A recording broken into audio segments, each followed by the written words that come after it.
Welcome, welcome, welcome.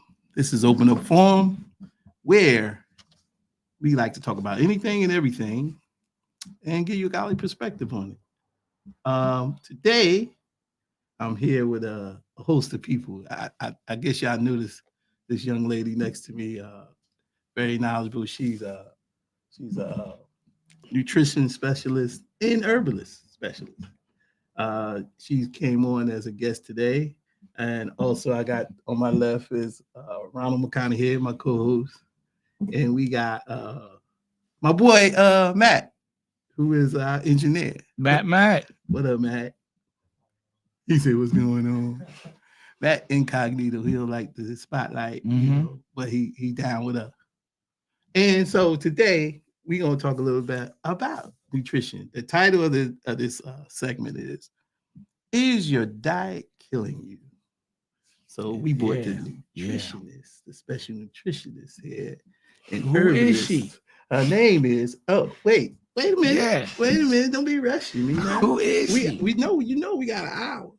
But so we're gonna take our time. Her name is Sade Burns.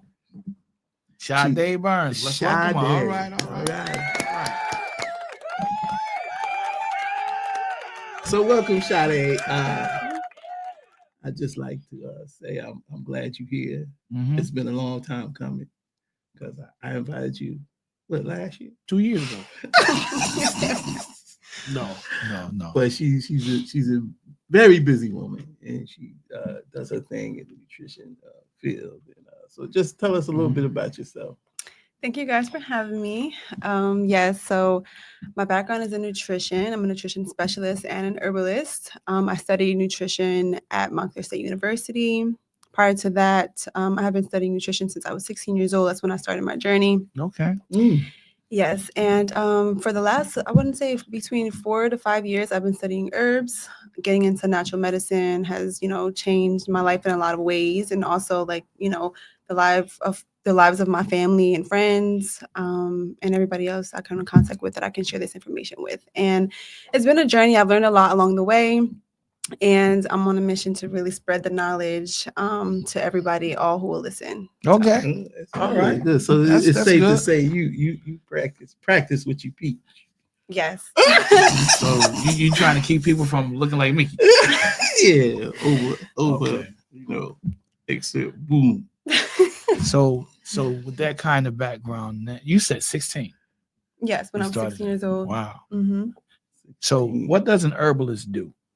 So an herbalist is someone who studies plants for medicinal use. So using plants as medicine for themselves. And if they get into practice, they end up assisting other people for just everyday living, also to manage certain chronic conditions as well. Okay. All right. So why use herbs? With all this medicine that we have and, the synthetics that we have and medication and the science that we have and using it, why use herbs? So herbs are I like to think of them as God's gift to us, right? God put these plants down on earth for us. We all have access to them. Literally, you can go outside, look in the grass and identify different plants, medicinal plants that are able to help you. So I think that they're very natural and have almost very little to no side effects the way that modern pharmaceutical drugs have. So I think that that in and of itself is, a reason to lean more towards herbal medicine, has less side effects. And, it's very holistic. So it helps to bring the body into balance, whereas pharmaceutical medicine really just helps to manage a symptom and essentially puts a Band-Aid over the issue instead of really digging deep and getting to source and the root of, your problem. Okay. All right. All right. Well, I'm convinced because I got a lot of problems. I like a lot of meat. Yeah. Spicy, good food. We said this earlier, collard greens. Yeah, it's herb, right? It's in the ground. Collard greens are a vegetable, definitely. Yeah. Very, very nutritious though, loaded with lots of minerals necessary for the body. So collard greens, kale. We can still go for that. Kale, yes. Is kale better than collard greens? I wouldn't say it's better. I think that just dark leafy greens in general, Mhm. without necessarily comparing them to each other, is great for the body. So, I think variety is key when it comes to eating. Get different types of fruits and vegetables in your diet. That's key That's for your gut. great. That is Variety. great. That's great because that's a Variety. perfect segue to this question right here. Which What is, is it? what are the key principles of a balanced diet, and how can I incorporate them in my daily routine? That's two. That is two, Okay. but it's written as one. So Yeah. it's written as one. So. Yeah. Yeah. So let's break it down. Part A, point B.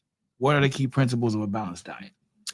I think they're pretty simple. Sometimes we overcomplicate it, but really it's I would say staying hydrated. That's number one. That's important. I think that that's easily overlooked. And then incorporating a variety of fruits and vegetables. Remember what I said, that variety is key.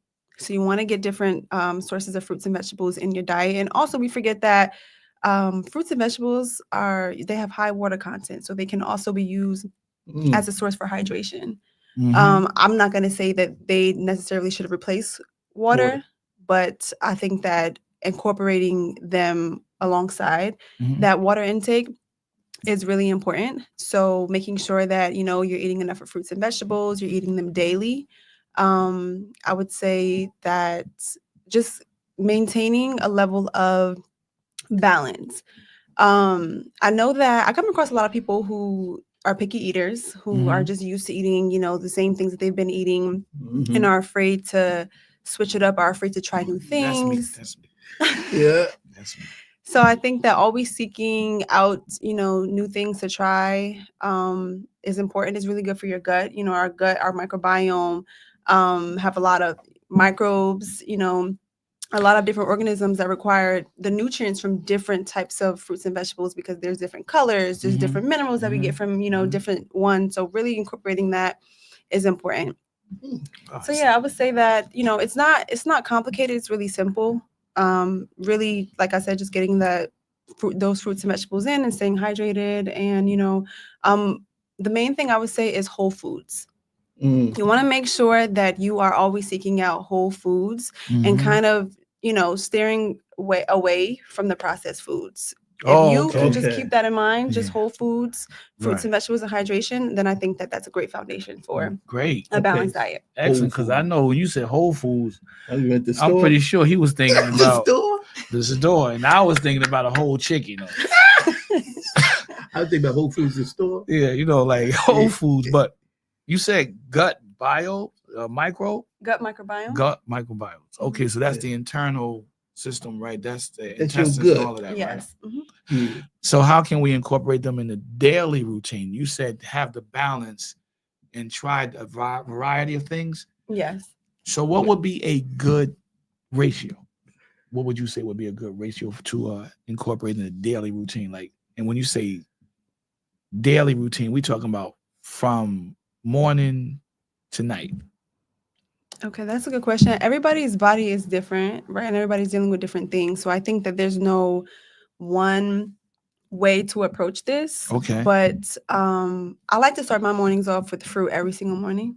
I always have a plate of fruits, preferably fruit that's in season, right? Lately, I've been eating all fall and winter. I've been having oranges every single morning, oranges and grapefruits, because they're in season and they're super hydrating and they're really, beneficial. So I start my mornings off with fruit and hydration. I have my herbal tea.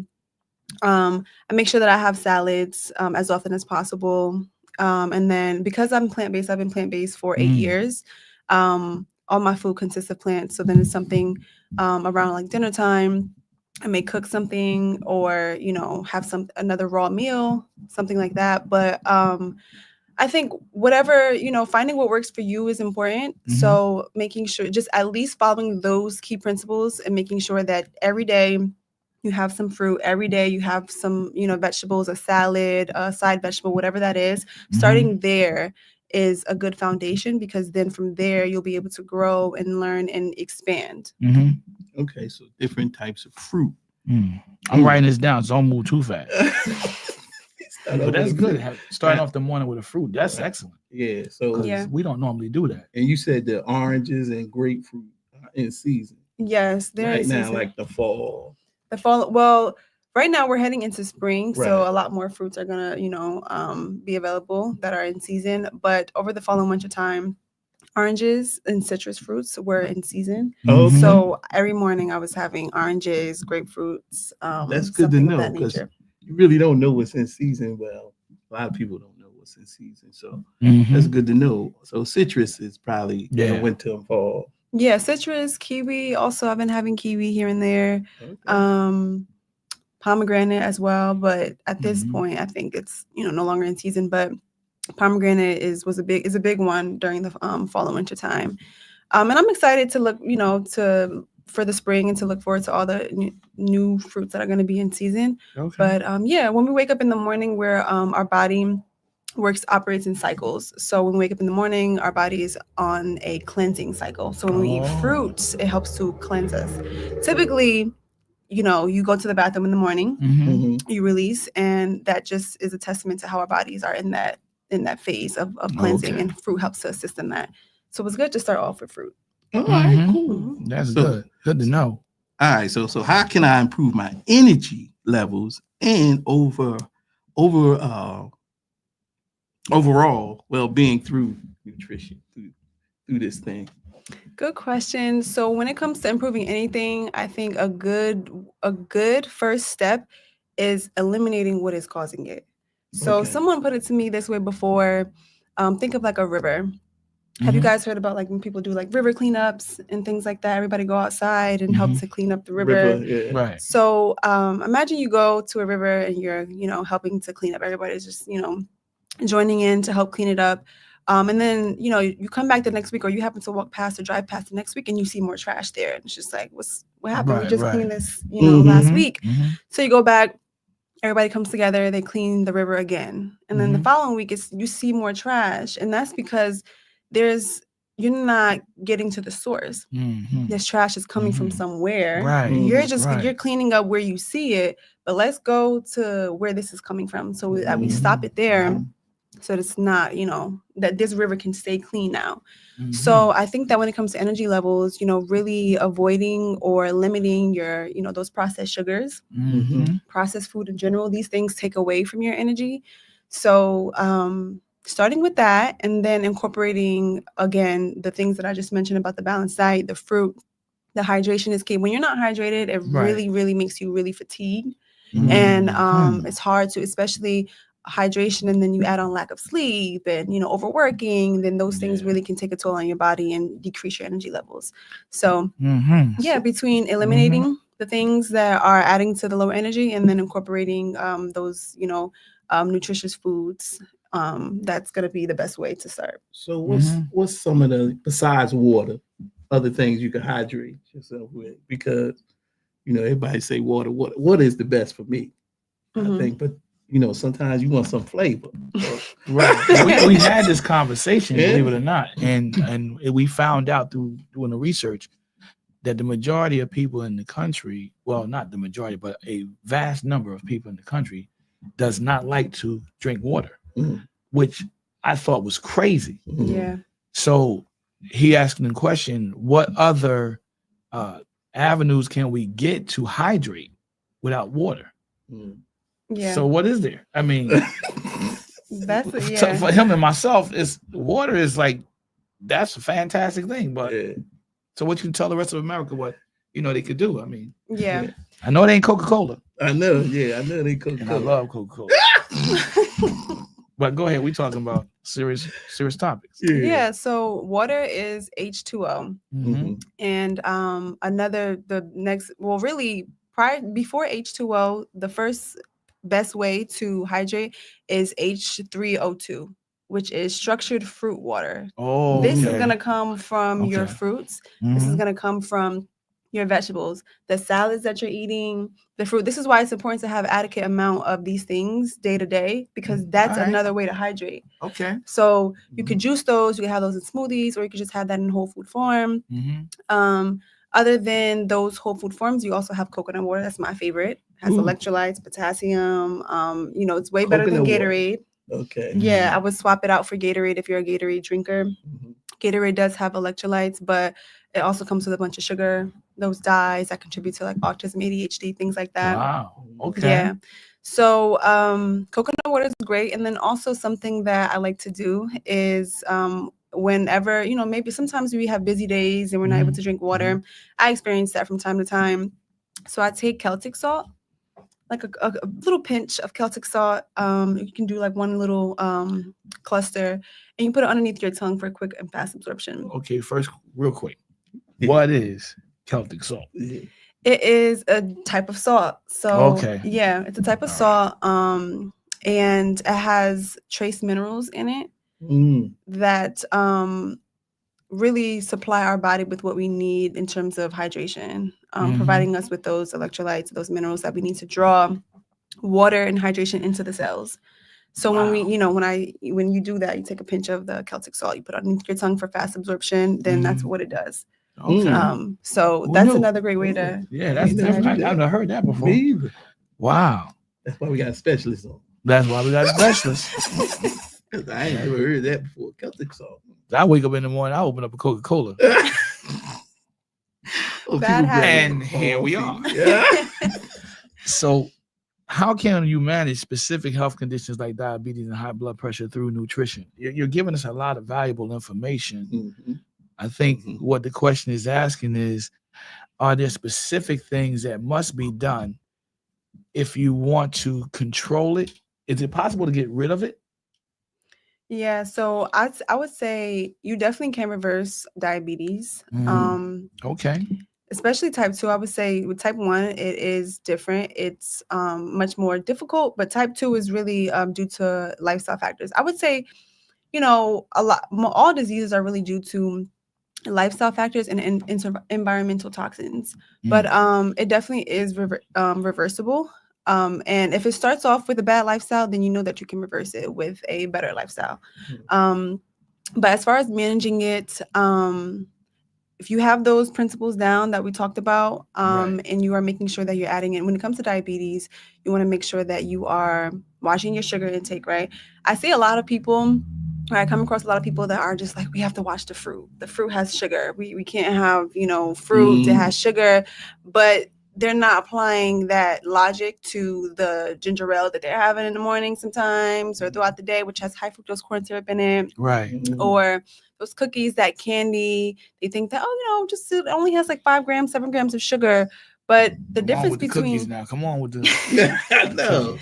The difference between cookies and candy and things like that versus fruit. Yeah. Huge difference in and of itself, just the fact that fruit is a whole food and candy and cookies, things like that are processed foods. But also you don't get, when you have the cookies and the candy, you're getting the sugar that's just going straight to your bloodstream. When you have the fruit, you're having the natural sugars that come from the fruit, but then you're also having the fiber that comes with it, which actually slows the absorption of sugar into the blood. It's more controlled. Okay. And you also have the minerals that you need. So it's not the same thing, although there are fruits that are higher in sugar than other fruits. That's something that you can be mindful of, but it's nothing to really be afraid of. So you do want to watch your sugar intake, but be mindful of, leaning more towards whole foods and avoiding those processed foods. If you are going to have some fruit, ditch the cake, basically. And again, that fiber is important. As I mentioned, it slows the absorption of sugar into the bloodstream. So fiber, you have all fruits and vegetables, all plant foods in general have fiber. Any animal-based foods have no fiber. So that's just something to keep in mind when you're seeking out fiber. That is good. That is very good information. So I like the fact that you pointed out that they're afraid of the sugar in the fruit, but not the sugar in the soda. Yeah, and the cookies. And well, we're gonna leave the cookies, but they're not afraid of the sugar in the even that even applies to the diet drinks as well. Am I not correct? Yes. Okay. The diet drinks, they tend to have like sugar replacements in them, but they're all, chemical based and do no good for the body. Okay. All right. Yeah. As I mentioned, lean more towards natural foods. God designed our body very intelligently. And whenever we put anything in it that's foreign, the body recognizes it as foreign, and then complications can, come from there. I understand that. I understand that. So what about dry fruit? That's a little sneak question. Because you say fruit, and some people like dry fruit. Every once in a while, like snacking on it or something. Yeah. Better than potato chips. Yeah, probably is. For sure, definitely better than potato chips. Dry food is good. I think that it's I a don't great. think I should have said that. Ronald telling on himself, lady. He just telling on himself. It's definitely better than potato chips. Mhm. But you do want to keep in mind that dried fruit is exactly what it says it is, dried. Mhm. So void of that water content. So it's not something that should replace fruit. Gotcha. It's like a good snack option, but you know, void of that water. So then at that point, you have some fiber, you have the sugar that comes from the fruit, but nothing as far as like to like flush it. You still have vitamins and minerals and things like that, but you know, it's something to use sparingly, basically. Okay. So how does stress and lack of sleep affect the body, and what nutrition strategy can help? That's a great question. Stress is a big one. In my life, I've had to learn that you can eat as healthy as, you know, possible. But if you're stressed, chronically stressed, your body is still going to feel it. You're still opening yourself up to different diseases, especially autoimmune diseases, different neurological diseases. So stress is something that is super important. You really want to pay attention to. You really want to get control of it. You really want to manage it. So along with nutrition, because I am a holistic nutrition specialist, it's important that we incorporate other modalities of healing. So it's nutrition, but then it's also moving your body, exercising. It's also, you know, learning different coping mechanisms and skills to be able to help manage that stress. Breath work is a big one that I use in my own life to help manage that stress. It has a real effect on your parasympathetic nervous system to where it actually calms you down. When we stress, our body physically feels it, but then there's also chemical reactions in our body that is happening that we can't necessarily feel or see, but over time it does a lot of damage. So making sure that you're incorporating those coping mechanisms and other modalities of healing is important. And then when it comes to sleep is huge, because when we sleep, our body is still working. We know that, right? When we sleep, our body is still working. When we are not giving ourselves time to have adequate sleep, then certain metabolic functions are not able to, you know, really happen or go as smoothly. So we wake up with brain fog. We're extremely tired and unable to really focus or think clearly. And then imagine that over time leads to things like dementia, Alzheimer's, different neurological issues. So, you know, sleep is a huge component that people overlook, because the mindset is like, oh, hustle, hustle, hustle, you know, work hard. And there you go. Then you're neglecting yourself and, you know, your body's needs. So, you know, prioritizing sleep is extremely important. Managing stress is extremely important. And there was another question attached to that, wasn't there? Well, how can it was what? Yeah, how can nutrition support it? Yeah, support it. Yeah. Yeah. So I would say, as an herbalist, I incorporate a lot of different herbs in my life. One of the biggest herbs when it comes to stress is adaptogens, which adaptogens are herbs that help your body resist the effects of stress. So in high stress situations and environment, adaptogens are going to come into play to basically help you, like almost like a helping hand, to help you, you know, stay balanced even in the midst of chaos, because there's some things that we really just can't control in life. But when we're able to incorporate different adaptogens, like lion's mane mushroom, reishi mushroom, herbs like tulsi and ashwagandha, those are great herbs that are adaptogens that can really, you know, help us. Ashwagandha. Yeah, you speaking in tongues. Ashwagandha. But those are herbs that can help you relax. Those are herbs that can help you manage stress. Now, when it comes to relaxing, then you want to lean more towards herbs that are like nervines, which will help you, you know, calm the body. So herbs like passion flower, skullcap. I know those are probably like foreign names to you, but if you know, just a quick Google search, you'll be able to, you know, learn more about it. But those are herbs that help you kind of relax. And also something that I didn't get a chance to make this morning yet, but something that I'll be making is magnesium oil. That's something else that can be used as an aid when it comes to sleeping. If you're someone that suffers from insomnia or just lack of sleep, first you want to get to the source, figure out why this is Why it's happening, happening, right? right. And you want to get to the bottom of that. But something that you can use to support you is magnesium oil. So it's applied topically, and you basically can use it as they sell it in different forms online, but as a spray or as a butter. So you basically take it, you spray it on yourself. Also for muscle relaxant. So if you have like a cramp or something like that, you can spray it exactly where it is to provide some relief for you. But for sleep, you just spray it on yourself before night, and you can have a relaxing sleep. Nice. Wow. So here's a question. What are the dangers of using herbs? Are there any dangers of using herbs? And you talked about different kinds of herbs. So do they mesh together well, or there's a danger in the herbs that you're putting together? Mixing. Yeah, that's a good question. I would say for the most part, no, as far as mixing herbs. I think that there are certain herbs that you want to use in small quantities. Like, for example, if you're trying to cleanse parasites, you want to, make sure that you're not overdosing, getting too much of that herb, because then it'll just lead to undesirable effects like cramping, nausea, things like that. Sometimes that does happen because it's just called a healing crisis. When you are healing from something, the body is, all those toxins are now released into the bloodstream because they're trying to get out. So you are, to some degree, you can still experience that. But also, if you're overdosing and, you're taking too much of a certain herb, then that can lead to, discomfort. But mixing is pretty safe if you know what you're doing. And even if you're just trying out herbs for the first time, it's still pretty generally safe. I would say what you want to watch for when it comes to herbs are the contraindications. So if you're taking any medication, you want to be that is dangerous. You want to be very careful on what herbs you use while you're taking medication. If you have certain autoimmune diseases, you also want to be careful with that too.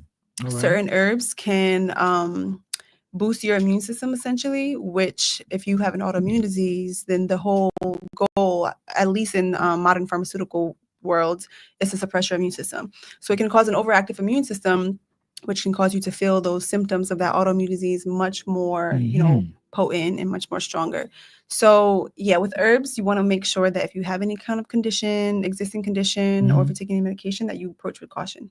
You said, be careful not to overdose your herbal intake. Explain that.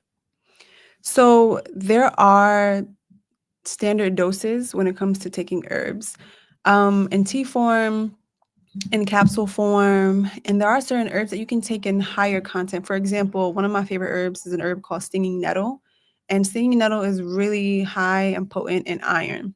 That is an herb that you can actually take as a super infusion. So this herb, you can take a tablespoon or an ounce of this herb and submerge it in water, leave it overnight. It's more potent, stronger. You can have that every day if you wanted to.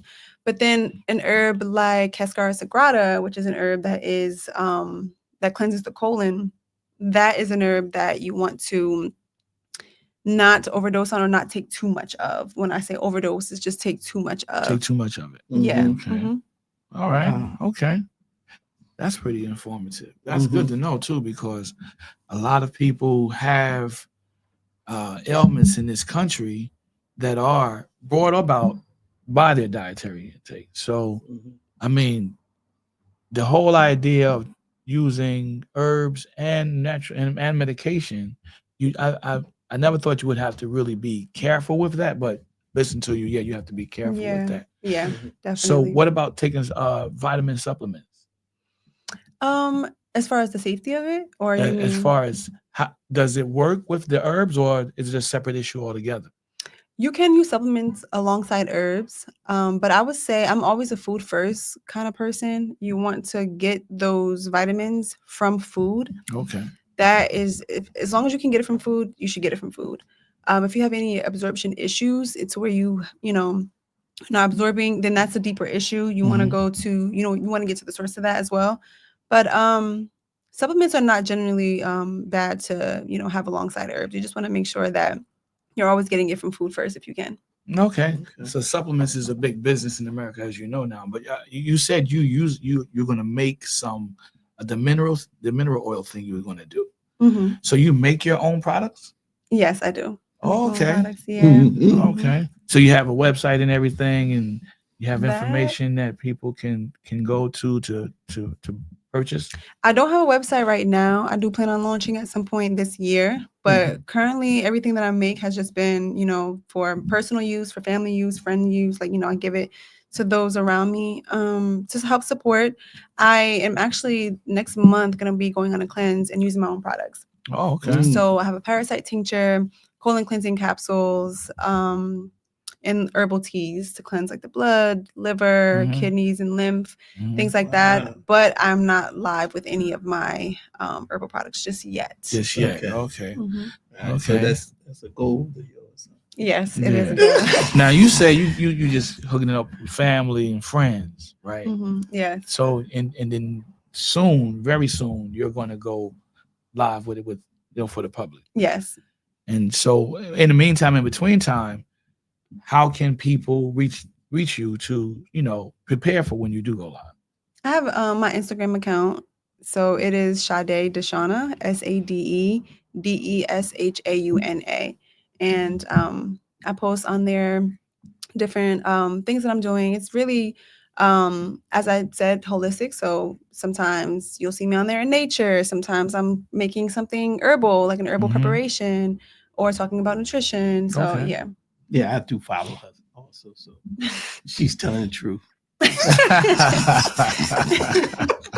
She be outside all over the place. Now he lost a lot of weight. Did you help him? You're responsible for him losing all of that weight? No, actually. No. So tell us how you lost this weight and what your journey was like. Basically for me, it was just changing, like you suggested, changing my eating habits and portion control.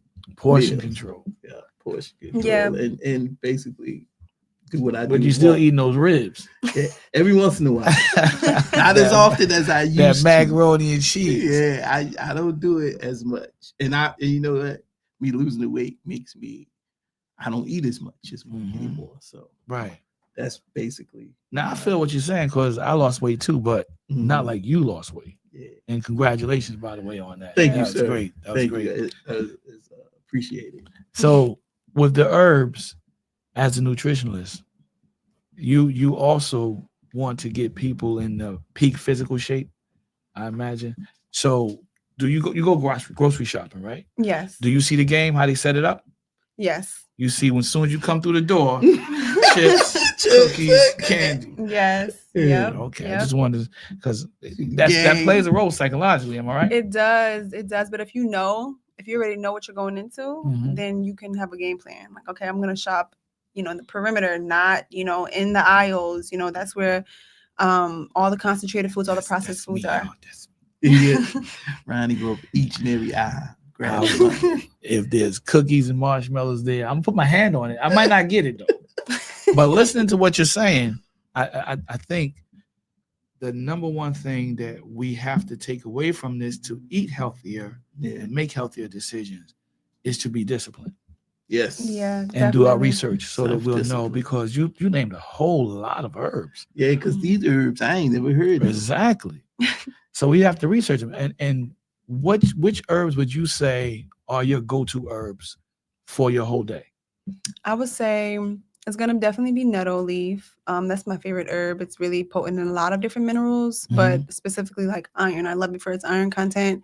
And then I typically use my blood cleansing herbs like burdock root, like sarsaparilla. Sarsaparilla. Yes. Mhm. Dandelion root are all good for I cleansing heard the of that herbs. one. I heard of dandelion. Yeah. Yeah, dandelion Cleansing. leaf as well, for the kidneys, cleavers. There's like tons of different herbs, but daily, I love to use my blood cleansing herbs, my lymph moving herbs, for our lymph system. Our lymph system doesn't have a pump, so it doesn't move on its own.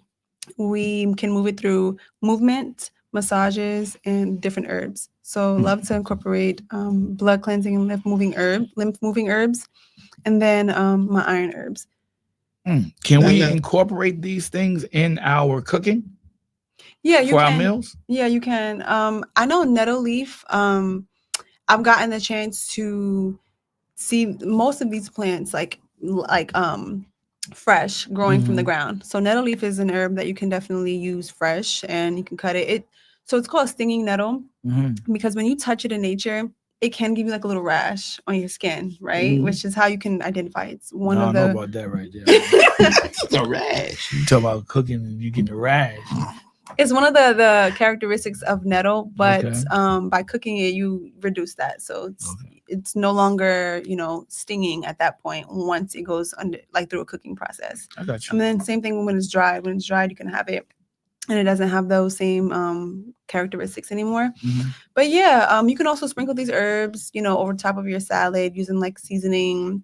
Put them in soups is another, good way to use herbs. Burdock root is actually a Chinese herb. So it's very popular in Asian culture to actually saute it and use it alongside their meals. Yeah. Never knew that. Never knew that either. Most of these herbs that you use, how do you consume it? Like just the way you described, or I consume them in tea form. Okay. And I've also been making capsules, so I use them in capsules sometimes. You make capsules?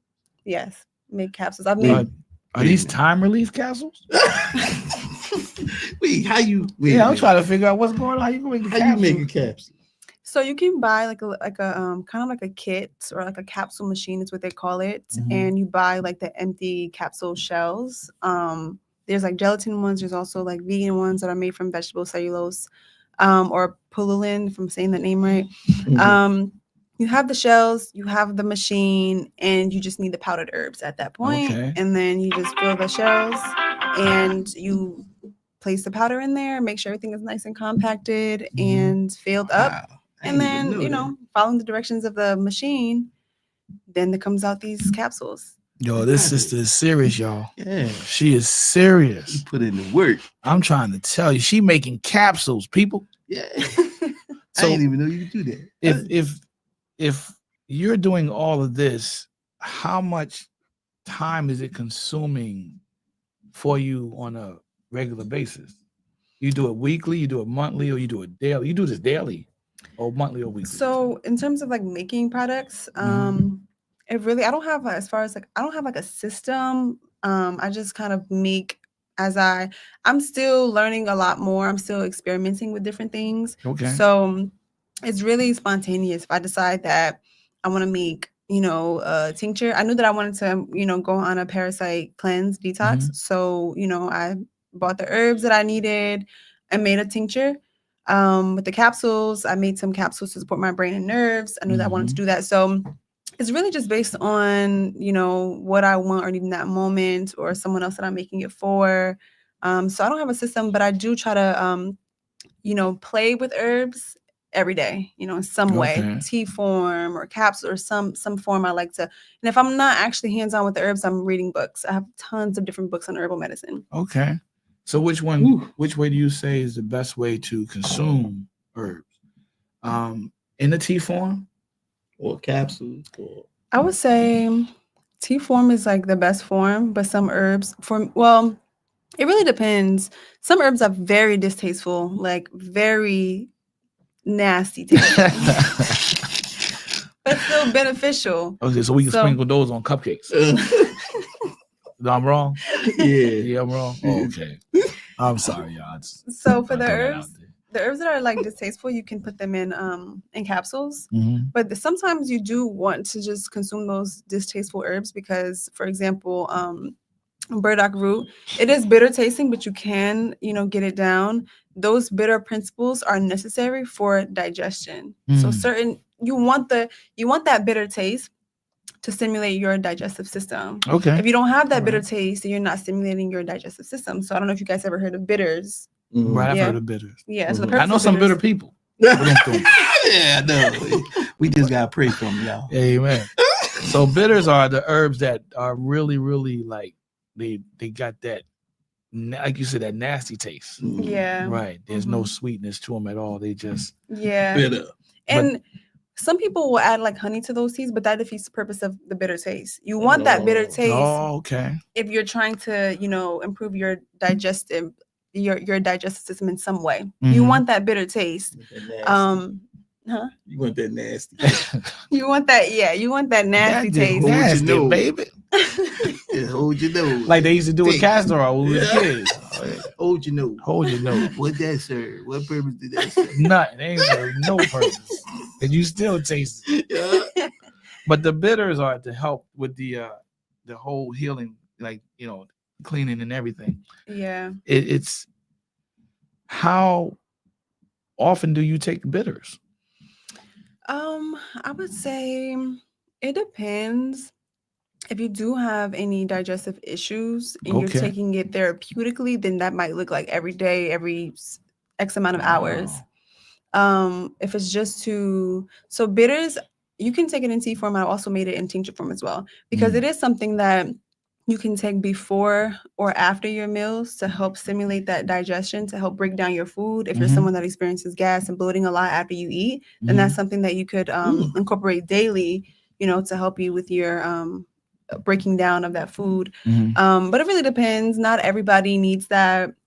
Some people need it more than others. So it just depends on the person and their needs. Because that can adjust to like one a day or every other day. Or But in general, herbs are not something that are supposed to be taken forever. They're really just to help balance your body, bring everything into balance so that you can operate fine without it. See, it's I really did not just know that.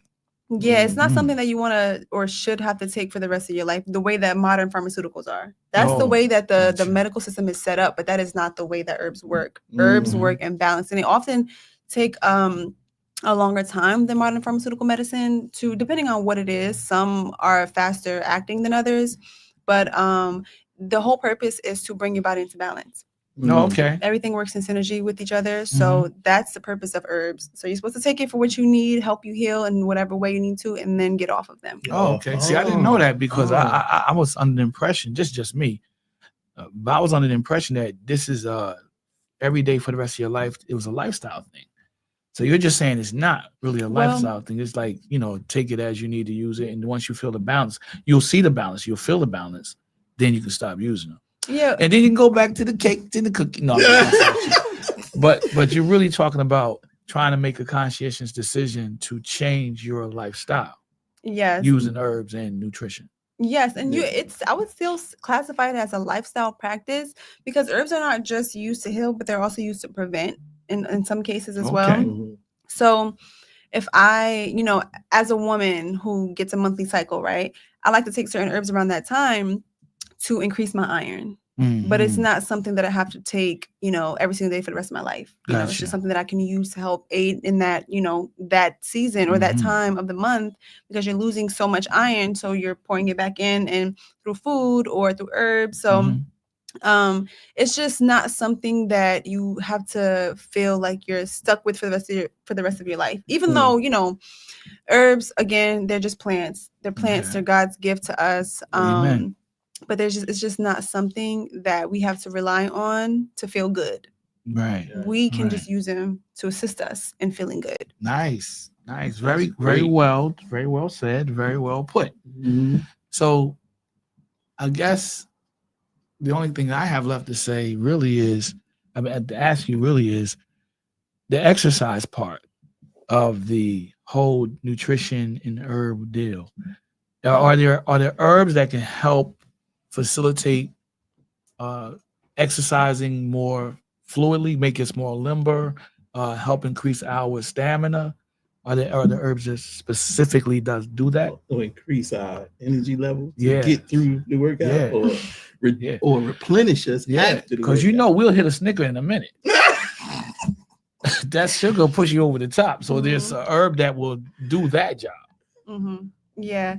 So there's herbs that I like to use for bone supports, for to help aid in that like muscle growth. Like maca is really good for that. I'm sure you guys have probably heard of sea moss. I've heard of sea moss. That's something that's really great for your bones and great to use to help, you know, assist you in the overall health of your bones. You know, bone density is important when it comes to working out, and working out just in and of itself can help increase your bone density. But then using something like sea moss, which is an herb, it's like a sea herb. You know, it just incorporating that in your routine can help you with that. I would say as far as energy levels, I tell everyone this when it comes to anything. Herbs are not something that you want to go to replace something that should be happening with food. Okay. Right? Oh, So okay. you should be getting your energy source through food. from food. Yes, there are certain herbs that can increase your energy, but you want to get that from food, because Okay, so otherwise it's at more that point you're going to nutritious. rely on that herb every single time you need that energy. Right. But the energy is supposed to come from your food, your diet. Gotcha. So yeah, I would start there and keep that as the base of any approach that you're Okay. taking when it comes to your health. Just start with your food, and then use herbs as a helper in healing or preventing something, or something like that. Okay. Oh, that's good to know. So some foods that could help with the whole energy process would be what? High energy foods. It's going to be all the living foods, right? So all plant-based foods. Well, when I say plant-based foods, I'm not talking about processed plant-based foods. I'm not talking about your Beyond Burger. I'm not talking about things like that. Living foods. So it's going to be raw foods, your fruits, your vegetables, in terms of vegetables, those dark leafy greens, those and also grains as well. Grains is another good food to use. We need those carbs. I know sometimes people are trying to lose weight, or they have certain physical goals. They think that carbs are out, but no, we need carbs. Carbs is really, really important when it comes to energy, but we just need the good kind. Right. We need the sweet potatoes. We need the quinoa, like those sorts of carbs. Quinoa. I just bought a sweet potato pie yesterday. I just did that yesterday. She said sweet potato. Yeah, but you supposed to. What's Without the best the way? sugar. Yeah, Without what's the best way to sugar. sugar sweet Oh. potato? And that's gonna bring your energy down. Yeah. Oh, okay. That's gonna give you the itis. You See, guys the know what the sugar- I itis is? sure was gonna get some slice of sweet potato pie with some ginger ale. Boy. So with sweet potatoes, you talk about in the natural form, a sweet potato, and we cook it like bacon without. Right. Yeah, bake it. You can saute it a little bit on the stovetop if that's what you want to That's do. cool. Ooh, But That's yeah, cool. I ain't never thought about that. mhm. Sauteing it. Yeah, that's good. And again, making sure that you stay hydrated. Mm-hmm. When you're not hydrated, that's an easy way to just deplete your energy and not have any. So cucumbers, I found out that cucumbers, which I love very much, are high in water. They Yes, contain a lot very of high. water. Mhm. And I just found this fruit called sand pears. Mm. Very sand pears, bro. Delicious. Yeah. Delicious. They're a pear, but You you heard know, of them? Yeah. and they're from start to finish, it was sweet. It was just delicious. Yeah, sand pear. Sand pears. I gotta try that. And they're not dry, they're watery, very Yeah. so those type of foods are what we need to be ingesting. Yeah, those high water content foods, your watermelon, your papaya. Mm. Oh, come on, you said oranges, watermelon. All right, your let's put that down on the berries. list. Yeah, watermelon's How about like papaya? up there when it comes to water content. It's really, really high in water content. So yeah, incorporate like eating all of those high water content fruits, those vegetables is gonna be key. Mhm. Yeah. How about avocado? How do you feel about that? Avocado is amazing. Avocado is great potassium, magnesium. Yeah, it's great in a lot of ways. So incorporate. You could add that to salads. You could have it in so many different ways. Sometimes people add it in their smoothies. Can we fry it? No, you can't. That's not the best way to make it. If you care about your health. Can we fry? It's just bland. That's a bland fruit. You add a little bit of salt, pepper if you want to on Salt, top pepper of it. on Depends on how avocado. you're having it. Yeah. But you can, add something to it. But in the smoothie, it really makes the smoothie very creamy, very silky, very smooth. It's right. really, I'm really gonna try good. that. So smoothies are a good source of energy drinks that will replace Gatorade. Yes. Gatorade specifically has electrolytes, so that's why they give it to sports players and athletes. But coconut water has those natural occurring electrolytes that if that's what you're looking for, then you want to go to coconut water. Okay. But yeah, smoothies are great in general. They're very nutritious and hydrating. Yeah, So I did a smoothies, lot of juices, smoothie bowls, right? You can switch it up and have it that way. Yeah. So smoothies. Okay. All right. So now listen, I got one question because how can I make healthier choices like eating out? Now that's something or takeout. Yeah. That's the problem. That's really tough too. Yeah. Yeah. That is tough even for me because, honestly, I choose not to eat out as often because it's just, you know, a challenge. But it is one that you can still navigate it.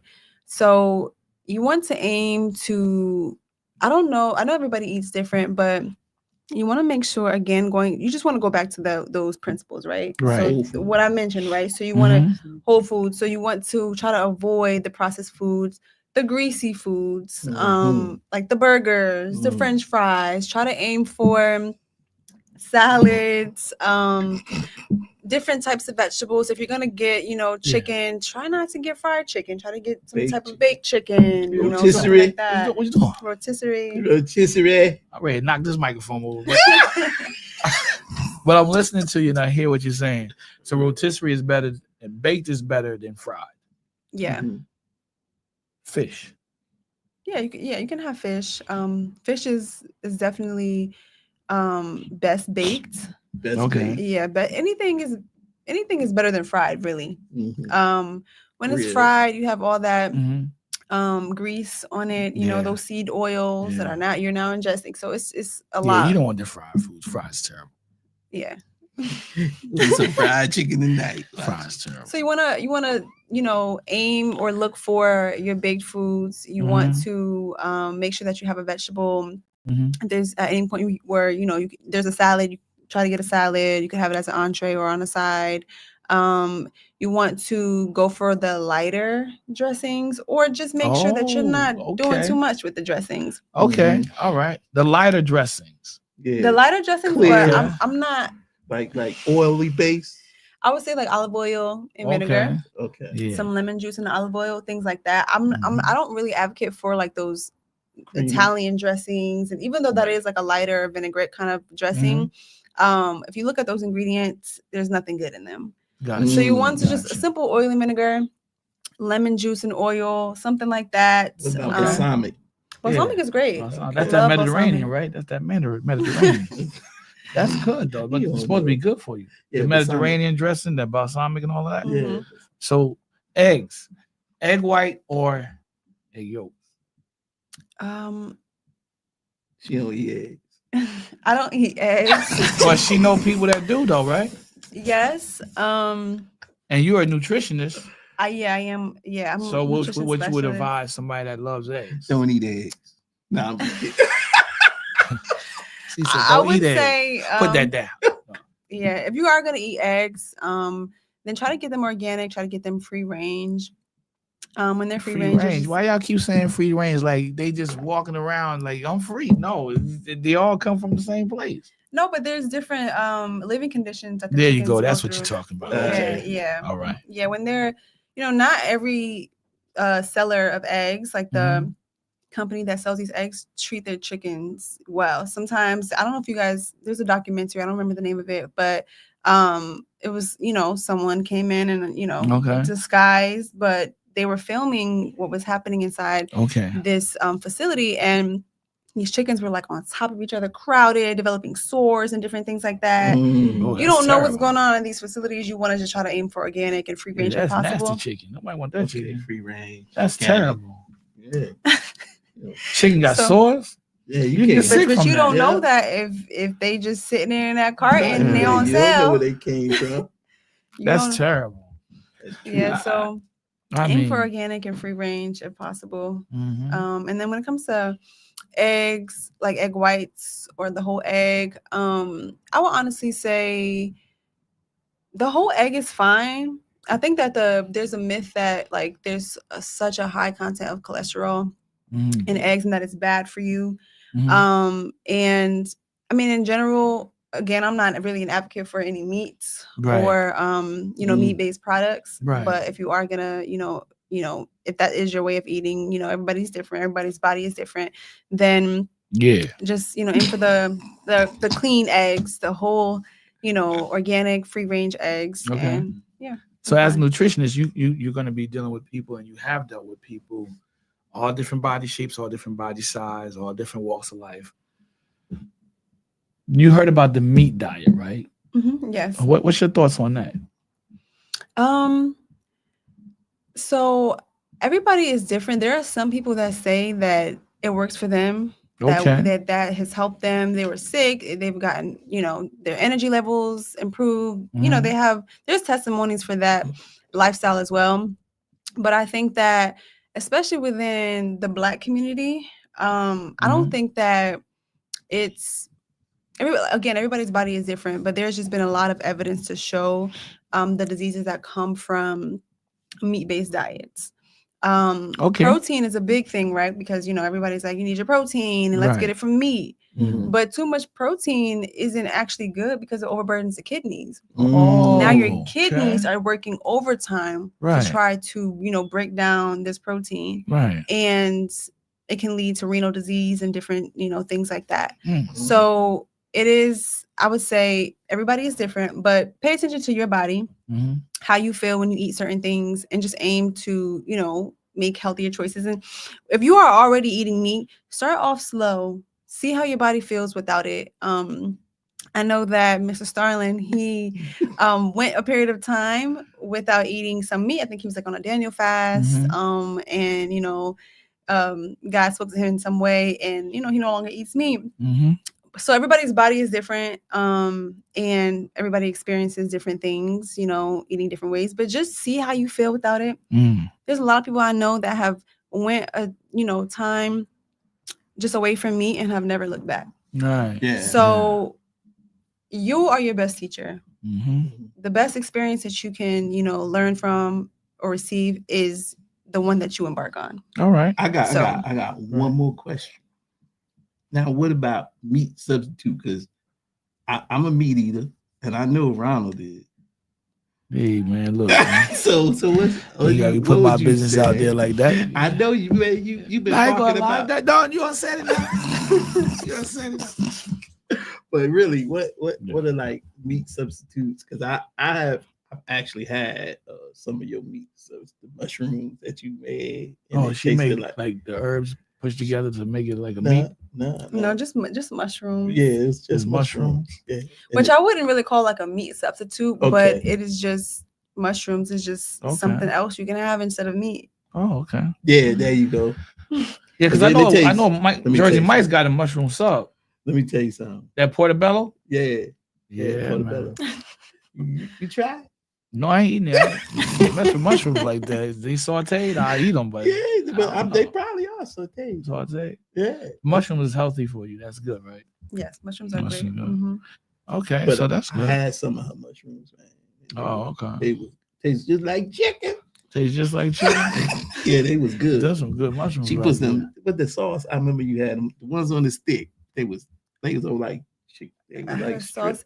The ones on the stick, they were fried oyster mushrooms. Okay. So oyster mushrooms fried in spelt flour and I believe avocado. You said oil. you fried them? Yeah. That's why you like them. Yeah.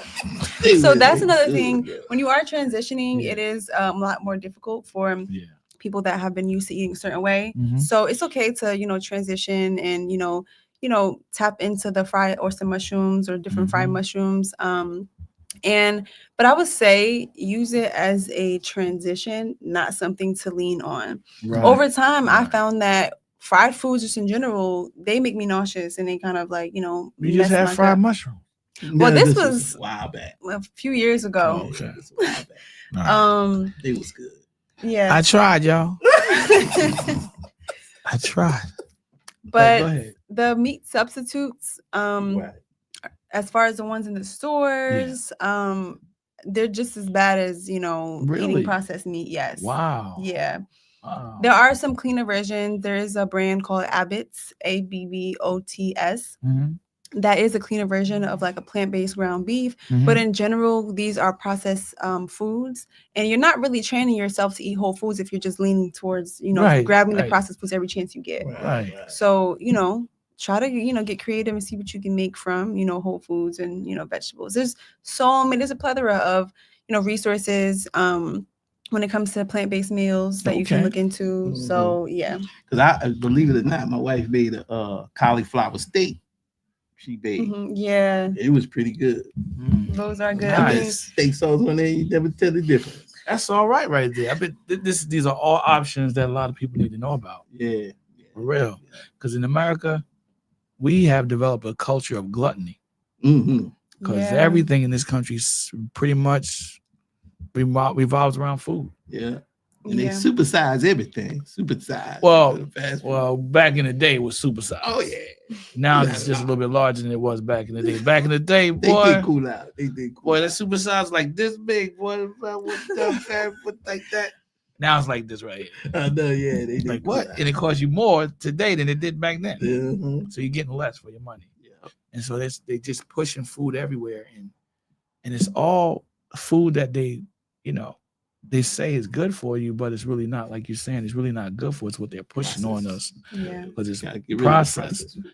That artificial sugar Mhm. as opposed to that natural that you was talking about. Yeah. And I think that's the hard part. Mhm. Weaning yourself off of that to get on to the Whole God-given. food, Yeah. Yeah. It is hard, but you have to believe that you can do it. You have to lean on God's strength to do Yes. it. Amen. And if you tell yourself, "Oh, I can't do that," that's what I hear from everybody. "Oh, you fasting? I can't do that. Oh, I can't." But if you say Mhm. that, words are powerful. Then you really can't. Yeah. Right. So as long as you Right. believe that, then it'll be true. Yeah. But you have to change, your belief system, You do. and Mhm. believe that you can do it. The Yep. scripture says, "I can do all things." Yep. Right. Yep. But as I think about the herb, I remember in the first part of the word, it says that I have given you all the herb yielding seed, right? All the Yes. early herb yielding fruit. Mhm. That's we're supposed to be eating that. And I've seen that there's a controversy in some circles in this country where you got people that we're not supposed to eat meat at all. Mhm. And there's some people say, well, we're supposed to eat meat. So where you at, Pastor? No, just messing with you. So where are you leaning with that? Because you don't eat meat at all, right? At all. No, at all. So you don't encourage that, or I- do you leave that up to the individual? I think I leave it up to I don't encourage it based off of what I've studied and I've learned, but I do base it off. I do leave it up to the individual because, like I said, everybody's body is different. Mm-hmm. So if a person is experiencing a better, like life, or they feel better in their body by eating meat or whatever they're doing that works for them, then that works for them. Mm-hmm. But as far as me and what I've studied and what I've tested and have Right. learned, even from seeing other people's experiments as well as my own, it's just not something that I choose Mm-hmm. to incorporate I in understand. my life. I understand. Yeah. So Good choice. we appreciate you coming, Sade. Very much so. Yeah. Thank you guys for We having I think really you do went over your appreciate her time. coming, and we would like to get the applause going if we Yeah, could. we appreciate Sade. There it is. There it All is, right. yeah. There it is. Thank you. But just tell the people where they could follow you again. Mhm. Yeah, so my Instagram is Sade Deshauna, SadeDeshauna. And that is where you can find me talking about nutrition, herbs, and other, as I mentioned earlier, modalities of healing. I'll be, you see me in nature. It's like my favorite thing to do. I'm always at a park or something like that. And just sharing my knowledge and my lifestyle, just trying to help and encourage anybody that I can. So that's where you can Nice, find me. And thank you nice. guys for having me. I Yeah, hope that, You're welcome. You're anything I welcome. said Thank was you for helpful. Very coming again. informative. Very Very informative because I was like, what? Yes, I was. And you know what? It's been a long time. I'm glad you came on. Yeah. Finally. But, and we have to have her back because, as you just said, you're gonna start putting your own products out there. Yeah. So when So that definitely. launches, we gonna have you back. Okay. Definitely. And we're gonna get some free stuff, right? We're gonna put it right here on the counter. On the counter. Yeah, you got right in front of you. You Yeah, got to in put front it of out you. here so You the gonna people put can see Yeah. and they'll know that I'm really interested in the capsules. Oh yeah. That Yeah. sounds fantastic, man. That That's sounds fantastic. Yeah. But Making your so own capsule. yeah. So Mhm. people, if you like the content, please subscribe. Like and subscribe. Like and subscribe. If you have any comments, just post them and we'll get back to you. Yes. So, yes. For us, for Ronald McConaughey And Sade. and Sade, and our boy Matt over there. Yeah, Matt. Let me tell you something. It was a great show. Very Yeah. informative. I loved Very. it. And we'll see y'all next week. All right. Peace. Peace.